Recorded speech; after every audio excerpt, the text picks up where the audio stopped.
Hello everyone, Floppy Waffle 69 here, and today's video we are going to be reviewing the next ship down the line in the USN battleship line going down to the Montana, and it is the Tier 6 New Mexico. Now right off the bat, I'm going to be honest with you guys, I fucking hate this ship. This ship is terrible. This ship makes me want to rip my fucking eyes out of my skull. And I'm going to go ahead and tell you why that is in just a couple of seconds. But like we always do, let's go ahead and look at the armor layout, dig under the hood, go over some soft stats, and then I'll go ahead and show you some gameplay and give you some tips and tricks on how to play her just somewhat decent, because the ship is fucking impossible to play in 2025. Well, I shouldn't say impossible, but it is definitely a struggle. Coming from the New York, that it actually isn't that bad, personally, to this ship is a hunk of shit. And I think the New York needed to be buffed. Holy fuck. This thing definitely needs some love. And will we ever see it? I don't know. I didn't even look at the server statistics. I might have to do that here while we're in video. But wow. This thing does need some love. So first off, let's go ahead and look at the armor layout here. 26mm nose, 26mm ass, 26mm deck, coated in 26mm armor is basically saying, just painting the ship in a giant red target saying, HE, please shoot here. Overmatch is a thing because you're going to be obviously thrown into tier 8 games, but more reliably, you're going to be in tier 7 games. So this thing is rarely being top tier. At least in my humble experience. Again, you do have those torpedo protection of 26mm, as you can see, that will act like spaced protection or spaced armor. Is it actually going to do anything? Fucking good luck. With 343mm of side plating as well. We go ahead and look at this juicy, luscious citadel, which is a little bit above waterline, so this thing can absolutely get bent over. Yeah, this thing, armor scheme, just like the New York, it isn't very impressive, but at least you go up from the 19mm of armor that could get overmatched by the 356s to now having 26, so that won't overmatch you. But being a tier 6, you have ships like Mutsu, West Virginia 41 with 406s and 410s sailing around, and your armor means nothing. Given the fact that you're slow as hell, this thing can't outrun anything, and it really can't dodge, so good luck. Going into the artillery, and I'll go ahead and show the gun firing angles, which, I mean, I don't want to say they're good, but they're less than ideal. Personally, I mean, they're whatever. You know what I mean? It's not. You're not going to win any awards, personally. But I'll go ahead and show those up on screen here for you guys, just so you can get a glimpse of that. These are the 356s reloading in 34.2 seconds. And that is different from the New York, because the New York, if you look at the main battery, reloads in 30.5. Why this thing has a 34-second reload? Fuck. Good question. I don't know why. It's ridiculous. This thing should have a 30-second base, if that. Okay? The 180-degree turn time is 60 seconds, so it is fucking horrendous. You're going to have to pre-plan your turrets and make sure that you have them on the side that you wish to shoot at, because you're going to turn like atrocity. Also, this thing is not a brawler. I don't know if you need more evidence with the 21 knot speed and now the 60-second turret traverse time with the raised citadel. So yeah, don't win any awards with that. Your maximum range is only 16.1 kilometers, though you do get access to the spotter thing. Thank fuck. Yeah, and again, at the 16-kilometer range, just so I can tell you guys some soft stats, your horizontal dispersion is 220 meters with a 132mm vertical with an abysmal 1.5 sigma with the consistency. This thing is worse than New York. I mean, yeah, I don't even think this thing has RNG, because the shells just don't go anywhere where you aim, and if they do, oh my god, the freaking stars align for you. The New York is more consistent with a 1.9 sigma value and a 220 meter horizontal dispersion with a 127 vertical dispersion at that 16-kilometer range. I mean, what the fuck? It's ridiculous. I don't know what the fuck they're doing. And not to mention, the New York has more range for some reason at 18 kilometers, and this thing has 16.1. I don't know, guys. I really have no idea. And the big problem I have with the New Mexico, and you're going to see examples of this in game a lot, is the AP shells. So the New York had an initial speed coming off of 792 meters a second with a drag coefficient of 0.332, impact speed of 509 meters a second, with crop of 2604. Penetration at that 16 kilometers is 2,604, penetrating 385 millimeters of armor. Now, the New Mexico shells coming out of the barrel are 823 meters a second, so significantly faster with a, one less drag coefficient at 0.331, flight time of 9 seconds with an impact speed of 528, an impact angle of 12.9, 12.9 like impact angle, right? And a crop of 2,545, penetrating 395. So these guns are way higher velocity, which in my opinion at this tier is a massive downside, because the ships you'll be fighting are paper thin armor. So the likelihood of you getting overpens is basically way higher than the New York. So by the time, if my shells even happen to land on the target, the likelihood of me getting Citadel ribbons or getting full penetrations is even lower. So you could see that this ship is certainly struggling in the artillery department, and I think this ship, especially when it comes to the United States Navy battleship line going down to, I mean, anything, because you have to go through the ship regardless of any of the 3 lines you do, is fucking horrendous. If you like the New Mexico, hey man, all power to you, but to me, the ship is definitely a sore spot in this line. And I think a lot of people struggle, and I've seen a lot of people either A, quit the game, or B, free XP their way past the ship, or C, abandon the line in total and just go on regrind another line, because this ship is so painfully bad to play. Secondaries, 8x1, 127 millimeters. You have them, don't rely on them. Basically, you could say, and you also have the 10x1 127s as well. I guess it's just the different placement and where they're located. I don't know. You have those as well right there, kind of. Yeah. Going to AA defense. Now, the AA defense on the ship, I will give it a little bit more credit, because you actually do have flak finally with a +1 if you have the right captain skills. Your AA is decent. It's better than the New York, that's for sure. Better than the Texas. DPS wise, no. As you already saw, I say the stats on the Texas last video, my New York review. But you do have flak now, which again, flak could arguably be considered the actual AA values in this game. But with the recent proposed changes that Wargaming is tossing around, they're considering removing flak entirely, which I think is a bad decision. But we'll see. We'll see if that actually pans out. So, going on next to maneuverability, 22.1 knots. Actually, that's incorrect, because I think I have the flag on her. Let me go ahead and get that off real quick. Yeah, going in with the maximum speed of 21 knots, turning circle radius of 640 meters with a rudder shift time of 11.9. This is going to be a little bit worse than that of New York.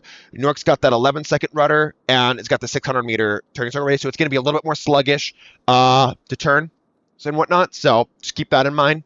Very, very minute changes, noticeable, maybe potentially. And then base concealment value of 13.8, which I guess is a win for the ship, because the New York had a 15.54. This thing has a 13.79. So that is way, way, way better. And that is a win for the New Mexico in that regard. But then again, Tier 6 aircraft carriers are everywhere, because I told you my theory is that's where people really start learning how to play CBs, and CBs get, I guess, fun and trolly for people to play. So you're going to be seeing them a lot more, a lot more often, a lot more frequently, basically. And I realized I forgot to mention the, let me go to here real quick, the HP pool on this ship, which is 53,200, which is, again, a little bit of an upgrade from the 49,100 of the New York. So thank God we get another win there with the ship. I already stated the upgrades at the beginning of the video, as you saw. But yeah, some final thoughts on the New Mexico, guys. You're going to see that the ship is painfully bad when it comes to dealing with pretty much anything. And because of the horrendous dispersion of the vessel and the very badly performing AP, I would highly recommend, honestly, shooting HE on this thing. If you want to have consistently decent games in the New Mexico, you're going to want to sling HE. So, without further ado, enough of me babbling on about the ship shitty statistics in port here, let's go ahead and show you some, very mediocre gameplay for you guys. So let's get into that. All right, here we are in battle with the New Mexico. Fuck. All right. Like I said before, early on in the video with my, import like section or whatever, this ship is ass. Pretty much AIDS, if you're sailing a ship, right? The USS AIDS, might as well call it. I was able to find a decent game to show you here. So let's go through it a little bit. As you can see, I'm not even touching the armor piercing, though we have a couple good armor piercing salvos. I'll make sure to definitely highlight those when they happen, but you can definitely see the RNG definitely worked in our favor with that one, right? So, but yeah, I mentioned on the NA server here, I didn't talk about it, but I wanted to talk about like the server statistics that the ship's kind of getting. When regards to its win rate and all that kind of stuff, and we're getting like a 50.9% win rate, which is higher than I thought on the NA server. I don't know if that's just because the sheer amount of people playing her. I thought that would have been way worse. But yeah, I mean, wow, definitely I'll take that one back. Some other things I failed to mention about the ship, she does retain that 18.5% heal that we had down at the New York as well. That's just something you're gonna get throughout the entire line. That lasts for 28 seconds, so that's improved like American heal, right? So it's going to heal back a little bit more of a percentage for your vessel. So she does have that, thank fuck, because if she didn't, wow. But yeah, this ship, some tips and tricks that I give you. One, I would say you're shooting HE probably more often than not. Probably 70-30 would be my guess, shooting HE 70% of the time, which would be funny because I didn't think it was going to get that. But yeah, so she has that. And then what else about the New Mexico that I would recommend? She's slow. Okay, and I know in the New York video I talked about how having a slow vessel isn't necessarily a bad thing if you plan accordingly, like where you're going to sail, position your ship right. Because it could get you out of some sticky situations. But in a smaller game like this, with all you have is a Fubuki, let's say my Fubuki dies. Yeah, then I'm fucked because I can't run away. I can't disengage. So I have to position myself accordingly. And seeing that the Genemni had mirror spawn against my Fubuki is heading towards the middle, I'm going to go ahead and do the same too. And I make sure I let my Fubuki know that I'm leaving him because there is no reason for me to support him anymore on this flank. I can do more for my team if I support in the middle of the map. But yeah, I mean, there's really not much to talk about with the New Mexico. She's definitely a sore spot in regards of this line. And I can't wait till I do the Colorado because I know a lot of people's opinion on the Colorado is pretty much the same. But we'll have to see how I feel about that ship once I play some more battles in her for you guys before I kind of come to a conclusion about how I feel about her. But yeah, like I told you, like the armor piercing on this thing is so hit and miss. And I literally mean that in all tense of the word, hit and miss or miss and miss, because you're going to be missing the majority of your AP shells anyway with that 1.5 Sigma. I do take the artillery plotting room in that third slot rather than the turret traverse. One is I ain't getting anywhere near brawling range in this thing because that is suicide. So I don't mind playing with the 60-second 180-degree turret traverse. Personally, I mean, maybe if you actually despise that, then yeah, go ahead and slot that. Personally, for me, I don't mind playing around that because I'm positioning my ship anyways where that won't really be a factor. Spicy fire chance on the ship, but it's not like going to be winning any awards. I mean, it's same as the New York. You have a 30% fire chance, but instead of, I believe, the 10, you have the 12. So theoretically, you have a little bit better fire chance in that regard. But the AP, going back to the armor piercing with the ship, just because it has that higher AP penetration and velocity at range, I feel like especially when you start closing the gap more and more, you're just going to find yourself overpenning a lot. And at least when I'm shattering or getting non-penetrations with my high explosive, I'm still having a chance of setting him on fire, whereas the AP literally does fuck all. So that's why you're going to find myself doing more of that in that regard, right? Going over some things when it comes to the positioning of this ship. Notice that I am taking a more centralized location. And that, I mean, again, we're in a smaller game here, which I do like the fact that we don't have bots. That's good. I'd almost rather prefer smaller games. If, you know, because I don't think we need as many bots. I mean, some people disagree, whatever, not a big deal. But we're taking a centralized position so I can support my T-22 as best I can. And because it's going to allow more targets to come my way. Now, here's a good example of a Nuremberg broadside, 15 kilometer-ish. He's far enough away where I feel like, hey, I can roll the die here, and if I land at the waterline or slightly below it with the way the water works and stopping and slowing the penetration of my shells, I can absolutely fuck them up.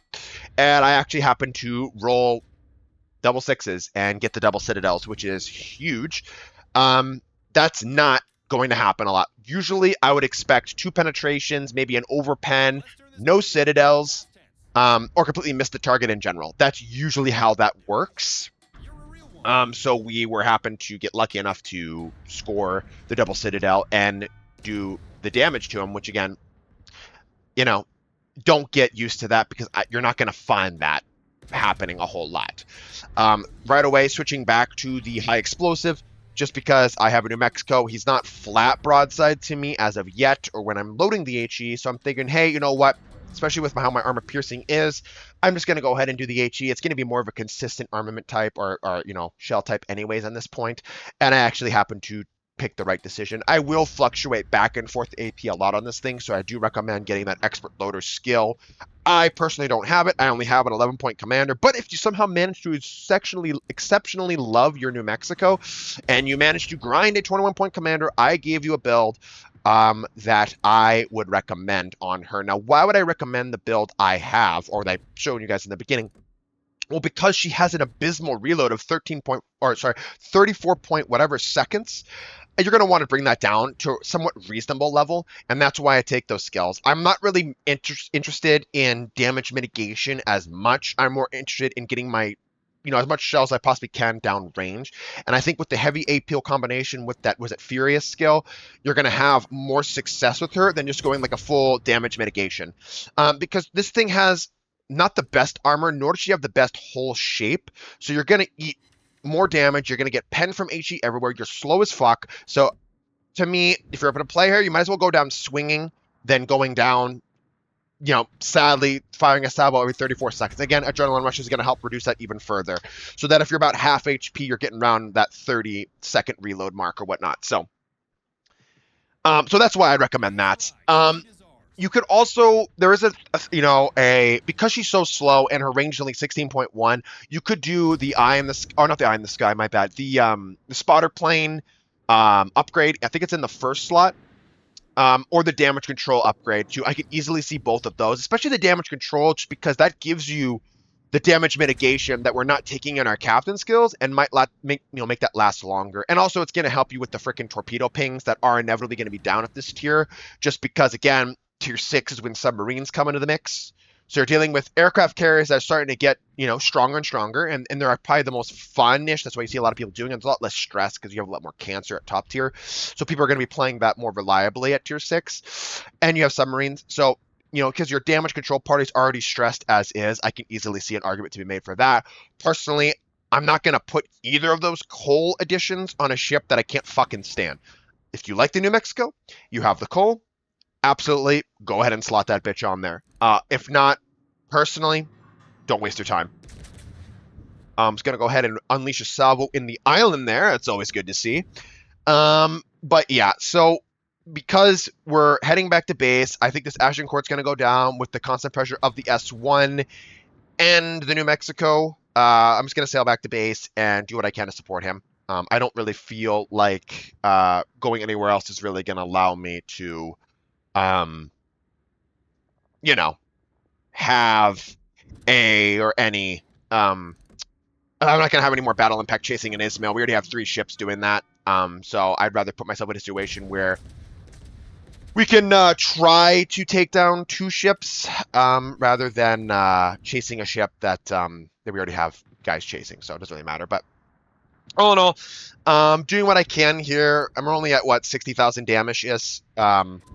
nothing too impressive. Again, if you're having 100,000 damage games in your New Mexico, dude, I salute you, because I think I had in like 4 games, 5 games I played of the New Mexico, I think I had one game that was over, like it's like 103,000 damage, and we lost, and I was the last ship alive. So yeah, good for you, I guess, right? If you can manage to do that. But like the tips I talked to you about, I would 70-30 rule with the HEAP on the ship. Play the ship more in a centralized location. Brisk is a must. The Sierra Mike flag is a must. Because it's going to help you with that speed, which could be a pro or a con. A lot of people see it more as a con, but the biggest advice I can give you with this thing is go into the battle realizing that you are the underdog. If you play this ship knowing you're the underdog, I feel you're going to have a little bit more enjoyable. And again, I am really italicizing the word there, an experience than trying to think like, wow, I'm really going to fuck shit up in this ship, because it's not going to happen on a consistent basis. So play that way. You should be good to go. And then just hope to God you have blue XP boosters and fucking fly your way through this thing. If you don't, and this is your first line you're doing, oh my God. Well, just have the patience and fortitude to understand that there is a bright horizon that may or not be in the distant future. So, we don't know, because the next ship is the Colorado, and that is a whole different vessel. And we're going to be definitely reviewing that thing here in a little bit. Again, one thing too, don't sail in straight lines. It's throwing off, especially these new Russian subs. They love to use the white indicators. Just go ahead and left, right, every about 10 seconds, and you should be good to go. Thank God it wasn't a homing torpedo, because fuck, right? I believe the S1 does reveal himself when we're able to pick him up, but again, the Issei would have done it anyways, and he's using the on-the-surface or periscope depth torps, so we're able to spot him when we're close enough, which is always huge. There he is. So again, people trying out submarines. He has no oxygen left. It's later in the game, so we're able to pick up the kill. So yeah, a decent game that I can actually show you guys. But yeah, don't be surprised if this ship is averaging around 30k, because that wouldn't surprise me. I can tell you that for free. I do think, though, when it comes to the server statistics, so we have a 50% win rate in her, but this thing is averaging damage-wise on that's Europe, and it's averaging 41,000 damage, just over at 0.5 frags a game, so about 0.753.